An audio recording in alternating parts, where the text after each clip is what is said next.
Hello everyone, welcome back to the channel Mathsville and this is Surbhi. First of all, good afternoon to all of you. हम लोगों ने last class में बहुत ही easy topic किया था. वो क्या था? लैंग्वेज ऑफ मैथमेटिक्स यानी कि गणित की भाषा. काफ़ी आसान टॉपिक था. मैंने आप लोगों से कहा भी था इतना आसान है कि आप एक बार क्लास में पढ़ लोगे, आपको दोबारा इनफैक्ट एग्जाम के टाइम पे भी रिवाइज करने की ज़रूरत नहीं पड़ेगी. तो आज मैं आपके सामने फिर से एक इम्पॉर्टेंट टॉपिक के साथ हूँ, जो क्या है? Stages of learning in mathematics, यानी कि गणित की अधिगम अवस्थाएं. अब इसमें क्या है? एक्चुअली आप खुद याद कीजिए, हमने जो लास्ट रिसेंट 10 डेज में कुछ थ्योरम्स की थी, वो हमने किस किस के बारे में बात की थी? वैन हीले की थ्योरम की थी, ब्लूम की थ्योरम की थी और जीन पियाजे की. इन तीनों ने लगभग एक ही जैसी बात की थी. वैन हीले ने ज्यामितीय चिंतन पे बात की थी कि पहले अगर आप ज्यामितीय चिंतन बेशक आज भी शुरू करते हैं तो वो एक स्टेजेस के थ्रू बढ़ेगा कि पहले आप सिर्फ शेप्स को जानना सीखेंगे, फिर आप उनको थोड़ा सा और क्लासिफाई करना सीखेंगे, फिर आप उन्हें लिंक करना सीखेंगे, फिर आप प्रॉपरली परिभाषाएं उनकी डेफिनेशन सीख जाएंगे और लास्ट में आप उन पे अमूर्त चिंतन करना यानी एब्स्ट्रैक्टनेस भी सीख जाएंगे ज्योमेट्री की. यही थी इनकी स्टेजेस. ब्लूम ने भी कुछ ऐसे ही कहा था कि अगर आप कोई भी मैथ्स का कंसेप्ट पढ़ते हो तो पहले आप उसका ज्ञान लेते हैं, फिर आप उसे समझते हैं, फिर आप उसकी एप्लीकेशन करते हैं, फिर आप उसका विश्लेषण संश्लेषण करते हैं और लास्ट में मूल्यांकन करते हैं कि आपको वो कितना समझ में आया, क्या रहा. ऐसे ही जीन पियाजे ने आपके एजेस के हिसाब से जो उन्होंने स्टेजेस दी हैं, जैसे sensory motor stage, pre operational, concrete operational, formal operation, जो भी उन्होंने स्टेजेस दी हैं अपनी एज के हिसाब से उन्होंने उसमें बताया था कि किस हिसाब से बच्चा मैथ्स को सीखता है, गणित को सीखता है. इन्होंने तीनों ने ऐसे ही कुछ बात की थी. तो आज हम इनका एक जर्नलाइज पढ़ेंगे कि इन एक्चुअली कितनी स्टेजेस है मैथ्स में, किस हिसाब से बच्चा गणित को सीखता चलता है. एक चीज़ और कि ये इम्पॉर्टेंट क्यों है, ये इम्पॉर्टेंट फिर मैंने आपको बताया था कि इम्पॉर्टेंस इसलिए है इसकी कि अगर पेपर में आपके पास एक क्वेश्चन आ गया कि एक 8 साल का बच्चा है, क्या वो एडिशन कर सकता है, या वो अगर वो 8 साल का बच्चा है और वो एडिशन कर पा रहा है तो वो कौन सी स्टेज पर है. अब आपको ये नहीं पता कि इस स्टेज में 8 साल जो है वो कौन सी स्टेज की बात करेगा, है ना. ऐसा तो है नहीं कि आप लोगों को पहले से ही पता है कि कौन सी स्टेज में क्या होगा. तो इसी वजह से ये आपको स्टेजेस पता होनी चाहिए और अगर आपने एक बार इसे पढ़ लिया है तो काफ़ी हद तक आपको क्लैरिटी मिल जाएगी. तो अब आ जाते हैं कि एक्चुअली ये स्टेजेस है किस हिसाब से. बच्चा अलग अलग मानसिक अवस्थाओं से गुजरता है. पहले छोटा होता है, कुछ चीज़ें सीखता है. मैंने आपसे कई बार कहा है कि आप किसी छोटे बच्चों को बड़े बच्चों के कंसेप्ट नहीं पढ़ा सकते. बड़े बच्चों के कंसेप्ट ये मैंने किस हिसाब से डिफाइन किया? ऑफ कोर्स उनकी कॉग्निटिव डेवलपमेंट, उनके संज्ञानात्मक विकास के अकॉर्डिंग हम लोग डिसाइड करते हैं कि कौन सा टॉपिक, कौन सा चैप्टर किस आयु के बच्चे के हिसाब से वो रखा जाएगा, है ना. सो उन्हीं स्तरों को यहाँ पे डिफाइन किया गया है. तो ये है आपके 6 स्तर. एमर्जेंट फेज यानी कि आरंभिक अवस्था, मैचिंग फेज यानी कि मिलान अवस्था, क्वांटिफाइंग यानी कि परिमाणात्मक अवस्था, पार्टीशनिंग फेज यानी कि विभाजनात्मक अवस्था, फैक्टरिंग फेज यानी कि गुणनखंडीय अवस्था और ऑपरेशनल स्टेज या ऑपरेशनल फेज यानी कि संक्रयणात्मक अवस्था. अब इसको एक एक करके समझते हैं. तो सबसे पहले आरंभिक स्तर या आरंभिक स्टेज. इसमें क्या है? इसमें बच्चा होता है 0 से 3 वर्ष या एज. अब आपको मैंने हमेशा ही कहा है कि अपने आसपास के बच्चों को नोटिस करो. 0 से 3 वर्ष का बच्चा ये क्या समझ पाएगा, आप खुद बताइए. एमर्जेंट फेज इस आयु की बात कर रहे हैं हम. अब इसमें बच्चा कितना गणित समझ पाएगा? इसमें बच्चा बहुत ज़्यादा नहीं, पर इतना ज़रूर समझ जाएगा कि कौन सी चीज़ छोटी है, कौन सी चीज़ बड़ी. अगर मैं बच्चे से कहूँ कि ये ग्लास है और एक ये ग्लास है, तो उसमें बस इतना बता दो कि कौन सा ग्लास बड़ा है, कौन सा छोटा, बच्चा समझा पाएगा. अगर मैं बच्चे से कहूँ ये कुछ चीज़ें हैं और ये कुछ और चीजें हैं।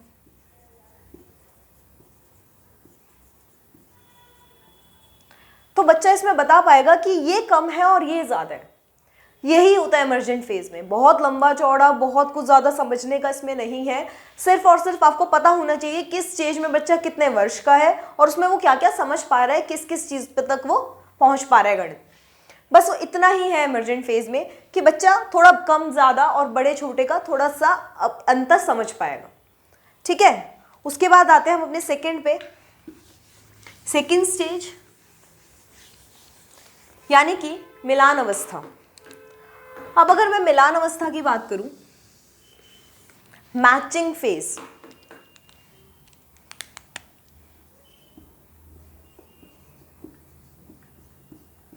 मिलान अवस्था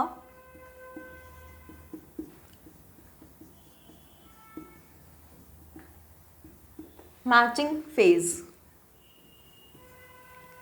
ये क्या है? इसमें बच्चा कितना सीख पाता है? पहले तो इसका वो जान लेते हैं कि कितना है। इसमें बच्चा 3 से 5 वर्ष की आयु में का है।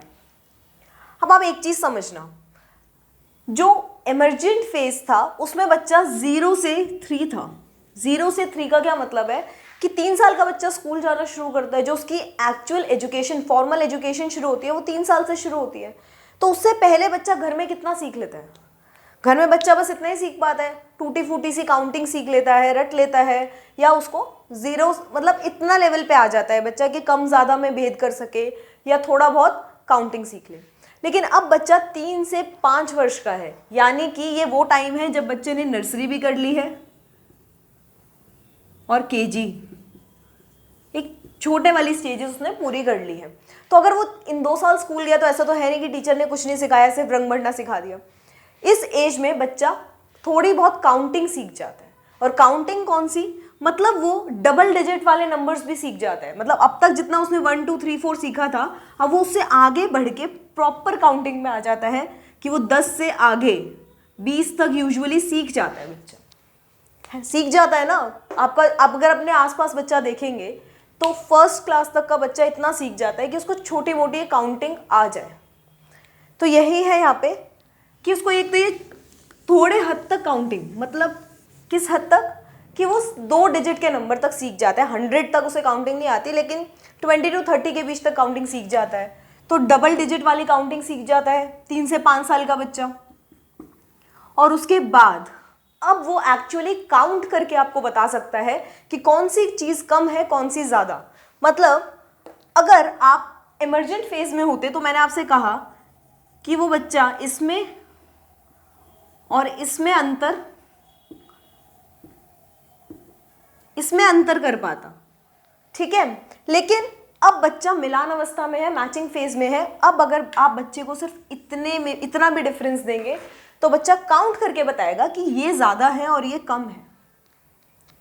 समझ में आया कि किस हिसाब से बच्चे को अब एक्चुअली नॉलेज आ चुकी है। अभी वो पहले वो सिर्फ देख के समझ रहा था, लेकिन अब उसको इतना बोध हो चुका है कि काउंटिंग किस हिसाब से करनी है, उसको गिनती की समझ आ चुकी है।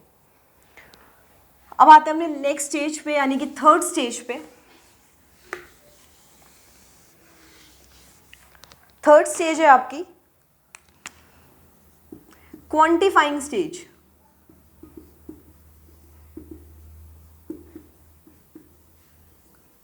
यानी कि परिमाणात्मक अवस्था। अब इस परिमाणात्मक अवस्था में क्या है, ये कौन सी एज तक है? अभी हमने 5 साल तक कर लिया, तो ये 5 से 6 वर्ष तक का बच्चा है। यानी कि फर्स्ट और सेकंड क्लास का बच्चा अराउंड, ज़्यादा थर्ड क्लास में होगा। तो इस स्टेज में बच्चा क्या कर पा रहा है? इस स्टेज में ना बच्चा एडिशन सीख चुका होता है। वो एक नंबर को तोड़ना सीख जाता है। जैसे कि अगर आप छोटे बच्चों को एडिशन सिखा दो तो कैसे है वो, उसको अब इसको इस लेवल पे ये चीज़ समझ में आएगी कि हम 10 को कई तरीकों से लिख सकते हैं। जैसे कि 4 + 6, 8 + 2 या 9 + 1, हर तरीके से हम 10 को लिख सकते हैं। वो एक नंबर को पार्ट करके तोड़कर उतना सीख जाता है कि बच्चे एक एडिशन को इस हिसाब से लिखना या समझना शुरू कर देता है। एडिशन ही आती है, सब्ट्रैक्शन बच्चे को बाद में सिखाई जाती है। पहले उसे ऐड करना, क्योंकि ऐड करना काफ़ी आसान है। अगर आपसे कहा जाए 1 + 2 कीजिए तो आप कर सकते हैं कि ये 1 ये 2, तो इन दोनों को अगर ऐड कर दिया तो 3 हो गया। तो ऐसे ही चीज़ें हैं कि बच्चा अब इसको क्वांटिफाई करने लगता है, उसको ये चीज़ समझ में आ जाती है।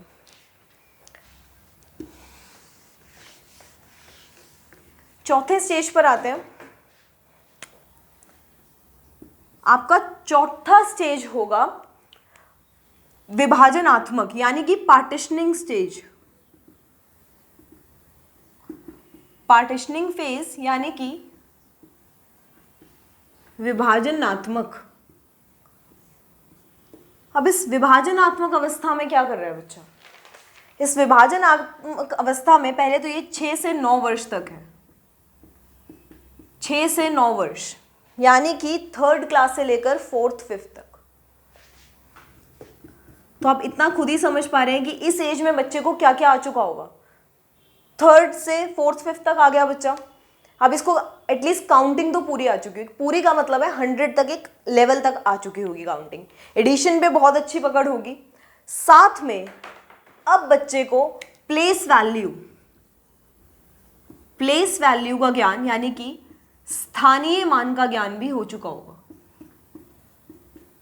और एक इंपॉर्टेंट चीज है, बहुत छोटा टॉपिक है ये गणित में कि स्थानीय मान प्लेस वैल्यू क्या है, लेकिन एक्चुअली इसके बेस पर आप कई सारी मेन चीज़ों पे फोकस कर पाते हैं, जैसे कि आपका फैक्टर्स हो गया, आपका फ्रैक्शंस हो गया, डेसिमल्स हो गया। ये सब आप प्लेस वैल्यू के ज्ञान के बाद ही कर पाते हैं।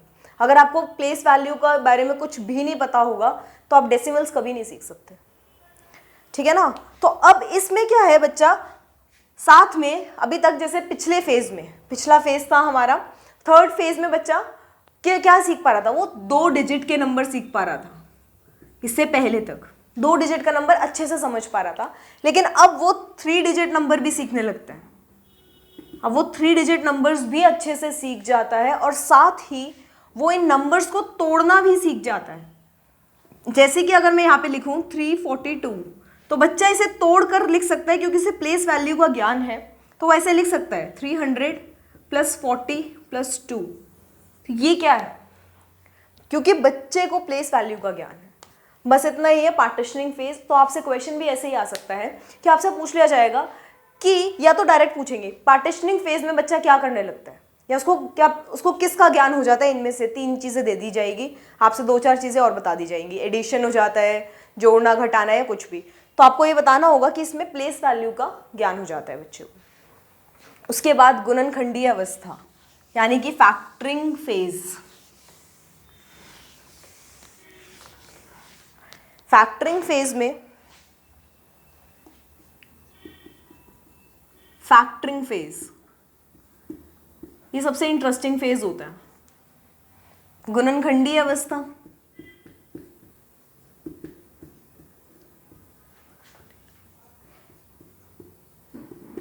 अब इसमें बच्चे की आयु कितनी है, हमने 9 वर्ष तक कर लिया था, तो ये कुछ 9 से 11 वर्ष हो जाती है इसमें बच्चे की आयु। इसमें बच्चे को किस किस चीज़ का ज्ञान हो गया। अगर मैंने फैक्टरिंग फेज लिखा है, गुणनखंड सीख लिया अगर बच्चे ने, तो ऑफ कोर्स ये बात है कि सबसे पहले तो उसे एडिशन सब्ट्रैक्शन तो आ ही गया होगा, जोड़ना और घटाना तो आ ही गया होगा, फिर उसे मल्टीप्लिकेशन भी आ गई होगी। आपको टेबल्स तो वैसे भी बहुत जल्दी 3rd 4th तक याद करवा दिए जाते हैं, तो ये तो 9 से 11 वर्ष है, यानी कि 5th 6th वाला बच्चा, तो मल्टीप्लिकेशन आ गई। डिवीजन का भी आपको बेसिक चीज़ें बता दी जाती हैं, डिवीजन की आपको, यानी कि विभाजन की आपको बेसिक चीज़ें बता दी जाती है, तो आपको थोड़ी बहुत नॉलेज हो जाती है। तो अगर विभाजन आ गया तो उसके बाद आपको आ जाता है इसमें फैक्टर्स। फैक्टर्स कहाँ यूज़ होते हैं, हमने चैप्टर किया भी है HCF और LCM में, तो कुछ हद तक HCF और LCM का ज्ञान भी आ जाता है। और इसके बाद एक जो मेन चीज़ है वो है एक जो यूनिटरी मेथड, यानी कि एक विधि।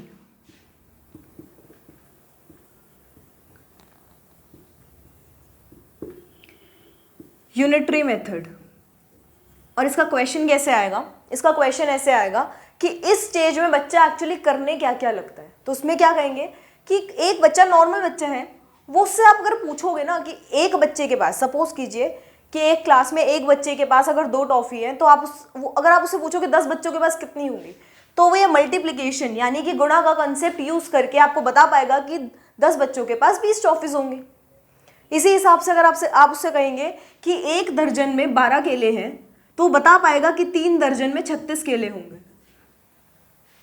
तो ये सारे कंसेप्ट उसको फैक्टरिंग फेज में आ जाते हैं। ठीक है, हमारी 5वीं स्टेज भी कंप्लीट हो गई, फैक्टरिंग स्टेज। उसके बाद last stage, operational stage. Operational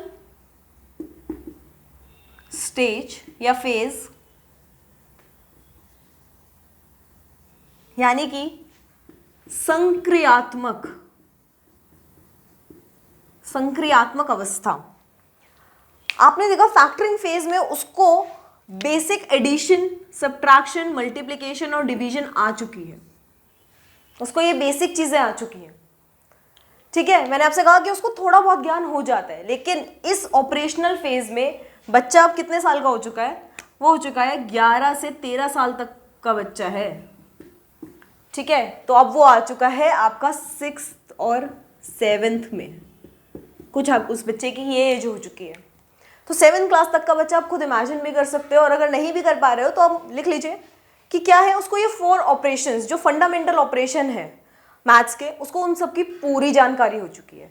साथ साथ उसको और किस चीज़ का पता है? अब उसको फ्रैक्शंस पता है इस एज तक, अब उसको डेसिमल्स पता है इस एज तक, और साथ ही इन दोनों पे ये चारों ऑपरेशन वो लगा भी पाता है। तो अगर ऑपरेशनल फेज तक, संक्रियात्मक अवस्था तक उसको ये सब चीज़ें समझ में आ जाती हैं, और जब ये सारी चीज़ें उसको समझ में आ चुकी हैं तो उसके बाद वो इन्हें यूज़ भी कर पा रहा है। यानी कि अब वो अपने अब्स्ट्रैक्ट लर्निंग के लिए बिल्कुल तैयार है। अब्स्ट्रैक्ट लर्निंग यानी कि अमूर्त चिंतन के लिए अब वो पूरी तरीके से तैयार है। तो यही 6 अवस्थाएं हैं जो हमें अपने जन्म से लेकर किशोरावस्था तक किस तरीके से गणित पढ़ने के लिए तैयारी की जाती है, और यही है हमारी 6 अवस्थाएं। तो आज का टॉपिक हम इतना ही रखते हैं। ये आपकी 6 अवस्थाएं हैं, इसे अच्छे से पढ़ लीजिएगा, और आप लोगों को इसके नोट्स भी टेलीग्राम चैनल पर मिल जाएंगे। तो जिन्होंने टेलीग्राम चैनल नहीं ज्वाइन किया है वो ज्वाइन कर लीजिए। आपको इसकी हिंदी और इंग्लिश दोनों में PDF भी मिल जाएगी आज शाम तक। Thank you so much for this session.